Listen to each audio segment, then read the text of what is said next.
Welcome back, and always an honor and very timely to have with us today Ruthie Blum. She is a former advisor there in the office of the Prime Minister of Benjamin Netanyahu. She's an award-winning columnist, senior contributor to the Jewish News Syndicate, and the co-host with Israel Undiplomatic on the JNS TV channel. So always an honor to have her. You can go to jns.org, and that is the website. And there's the picture of the landing page. That is the go-to place to find out what's happening over there. Ruthie, so good to see you again. How are you? Good to see you too, Perry. I'm very excited about the imminent release of all the hostages, and also nervous about what's going to happen after that. All right, so let's unpack this. We're going into phase one of the 20-point deal, and it calls for the release of the hostages on both sides. I think 40-something out of Hamas to Israel and 1,900-something from Israel to Hamas. That's quite an exchange. Do you know when it's going to happen? Okay, so first of all, I refuse to call the Palestinian terrorists who are being released from Israeli prisons hostages. Okay. It's an exchange of innocent Israeli hostages for terrorists, 250 of whom have actual blood on their hands.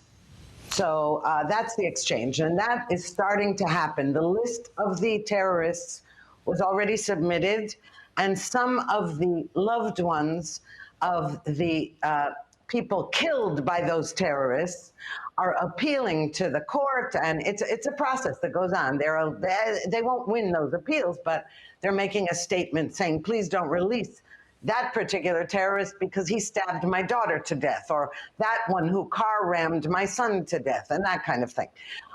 Anyway, but the 48 hostages that are who are being released, there are 20 live ones and 28 dead bodies. And these are all supposed to be released within now 72 hours from noon Israel time when the ceasefire went into effect. And the Israeli army withdrew all of its troops to what is called the Yellow Line that is drawn in Gaza, leaving a security perimeter for Israel. So those forces are remaining behind that line.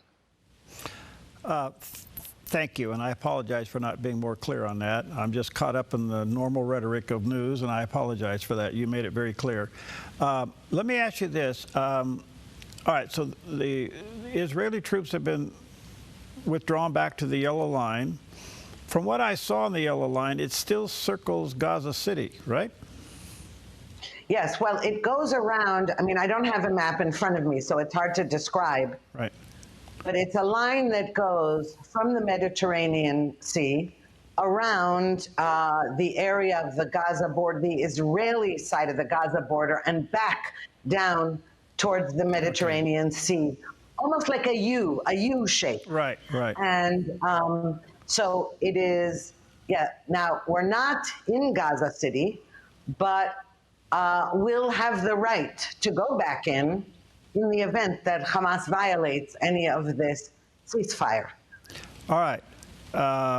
Back to the exchange. I can't even imagine the logistics that are now rapidly getting into place. Do you have any idea how extensive that is? Well, unfortunately, we Israelis are used to it. In the last 2 years, we saw hostage releases in spurts. So we sort of got used to that. The hostages will be delivered to the Red Cross. The Red Cross will deliver them to the Israeli border, where the army will be waiting for them, and perhaps ambulances as well, and helicopters to take them to one of 3 hospitals, depending on their physical condition, which apparently is really terrible. So some of them may be rushed immediately to intensive care. We don't know exactly. But from the films that Hamas released of some of these hostages, they are starving them and torturing them, and they've lost most of their body weight, etc. So they're very, very weak and very ill. So we'll see. As for the prisoner release, Well, we're also unfortunately used to that. As you know, or maybe your viewers don't know this, but in a prisoner release in 2011, in exchange for one Israeli soldier named Gilad Shalit, Israel released something like 1,100 Palestinian terrorists. Among those was Sinwar, the orchestrator of the October 7th massacre. Sinwar is the man who, while he was in Israeli prison, was diagnosed with a brain tumor, and Israeli doctors saved his life. And then when he was released back into Gaza, he began preparations, to annihilate Israel. And he tried it on October 7th. Unbelievable. Okay. Let's fast forward a little bit. The phase one is the exchange. Phase two calls for the disarmament and no two-state solution, nor does Hamas have a role in the new government when formed. That's the rub. That could be a different story, don't you think? Absolutely. I mean, Hamas has already said, well, it depends what you mean by disarmament. We can disarm our heavy weapons, but not our light weapons, etc. Look, Hamas is going to try any stunt it can. At the moment, thank goodness, we have President Trump totally backing any Israeli move in the event that Hamas pulls a stunt. Not only that, but we're hearing that the United States is going to send some 400 troops from CENTCOM to monitor the implementation of the plan, of the Trump plan. And so in the meantime, we're all very nervous, but also optimistic. We're optimistic not because it's great to release all these prisoners, et cetera, but because we know that we have backing. We know that this time around, we're not going to have our hands tied if we need to deal with the threat again. How much pressure do you think Qatar, Syria, and Iran is putting on Hamas to cooperate? Well, it's clear that they've finally put pressure, that they could have done all along, by the way, in the last 2 years. Right. But what's the difference now? Especially Qatar. Qatar and Turkey are totally pro-Hamas, and Qatar housed the Hamas leaders. What we know changed is that President Trump used a mixture of carrots and sticks with Qatar and with Turkey and with Egypt. It sounded like carrots all along because he kept saying, you know how President Trump speaks. He said, they're wonderful guys and, you know, we're talking and we're making progress. But what basically he agreed to give Turkey some planes, F-15s, I believe. He's agreed to Qatar to protect it from any attacks, including from Israel. Now, Israel never attacked Qatar, but it did try to kill Hamas leaders in Qatar. And President Trump assured Qatar that that will not happen again. And then there's Egypt also. The United States provides Egypt with very much aid. So I think what happened now is that those three actors decided finally that it was better for them to have President Trump on their side than Hamas. How much influence, Ruthie, do you think the bombing in Iran played in setting up the dialogue here? And in particular, how precise the bombing was, how accurate it was, and no loss of life on the American side. Did that send a message to all of these players? Oh, absolutely. It certainly did, because Iran is the head of the octopus, after all. So a severely weakened Iran sent a clear message to Iranian proxies, not to mention the fact that the Iranian economy is totally destroyed. So it's hard for Iran to be funding the way it did previously, funding all its proxies. So that was one very clear message, especially since it wasn't only Israel that bombed and bombed. Then the United States joined in with these amazing B-2 bombers, bunker buster bombers, and really finished the job. Now, it's not finished totally. Nobody said that. but it has set it back really severely. That sent a clear message. Another thing that sent a clear message is Israel not giving up on its war against Hamas in Gaza, of course, but also the operation to assassinate Hamas leaders in Doha, Qatar, those leaders living in the lap of luxury in five-star hotels, etc. Now, that operation didn't succeed in killing all those leaders, but it did actually make Qatar nervous, that it saw how we were able to penetrate. And so I think all of these things together, the military pressure on Iran, on Gaza, and then that operation in Qatar, I think was clear that that Israel is winning this war. What did Israelis think of President Trump telling Prime Minister Benjamin Netanyahu to apologize to Qatar? Well, it's an interesting thing. It's interesting you should ask that, okay? Some Israelis were angry, were very angry, and some had schadenfreude, the ones who hate both Bibi and Trump. What did they say? And that's a lot of our left-wing media here.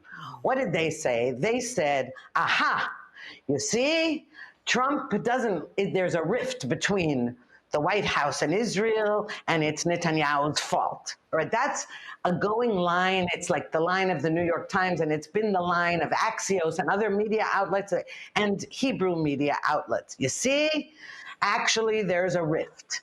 And then others said, no, it wasn't a rift. If you actually read the apology, it wasn't a groveling apology. It wasn't like Netanyahu's apology to Turkey many years ago that Obama forced him to make. This was different.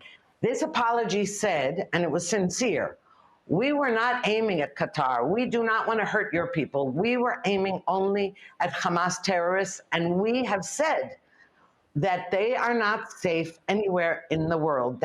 And we are sorry that we killed one of your security guards. That was not intentional, and we were not aiming at you. That was what the apology was. Yeah. All right, let me take a quick break. What an honor to have with us, so timing as well. Ruthie Blum is with us, and she's with the JNS organization, which is the the Jewish News Syndicate. Check it out, .org, jns.org. We'll take a quick break. We'll be right back.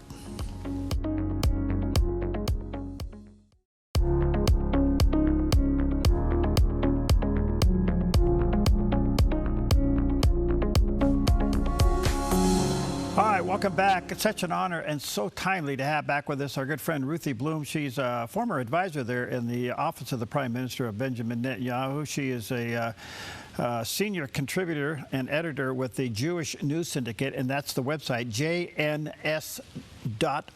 And there's the picture of the landing page. That is the go-to place to be informed of what's going on there in the Middle East and in Israel. Ruthie, just basically, what's the atmosphere like there in Tel Aviv and in Jerusalem? Electric. There is euphoria, and uncustomarily, it's on both sides of the political spectrum. There's euphoria mainly because the hostages are supposedly coming home within the next 2 days or so. I mean, President Trump is arriving here on Monday morning, and then he's going to address Israel's parliament, the Knesset, and probably visit Hostages Square in Tel Aviv. But, and we don't know whether he's going to be here, whether that's the day the hostages are going to be released. He said he estimates Monday or Tuesday they'll be released. There are sources in Israel who say that it could actually happen on Sunday or maybe even tomorrow. So we're not clear on that yet.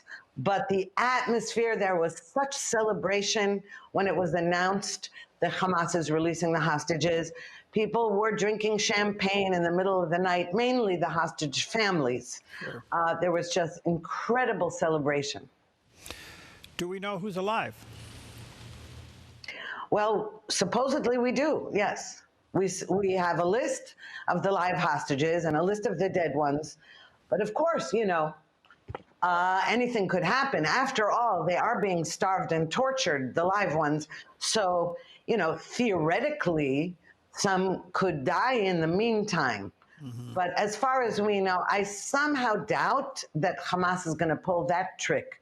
And the reason I doubt it is because of President Trump. And they know he's going to be here. And I think, so, you know, it's hard to know, but this is what we're being told. There is intelligence that knows who's alive. The other part of this, praying that phase one is successfully accomplished. Phase two is a whole nother can of worms, so to speak. Are there timelines on phase two that would keep Hamas in line, or should we expect delay, because that's part of their tactics? Yeah, as far as I know, there's not a strict timeline on it. And but what the reason that the interest that Hamas will have in keeping its side of the deal, supposedly, which it never does, by the way, okay? It never does. It even says so. It says, you know, these are, in Islam, we have temporary treaties, things like that. Okay, so we know that Hamas is going to violate it. The question is when and how soon, and what does that mean? But I'll tell you one thing, Hamas is really not interested in, I think, all right, in right away what it'll do is it'll lie. It says, yeah, okay, we're giving up these weapons. But we also know that Israel and the United States are going to be confiscating weapons and searching for weapons and all that. So it remains to be seen, but I think Hamas would not want to see Israel go back in again and go into Gaza City, especially once the hostages are not in Hamas hands. It has no more leverage.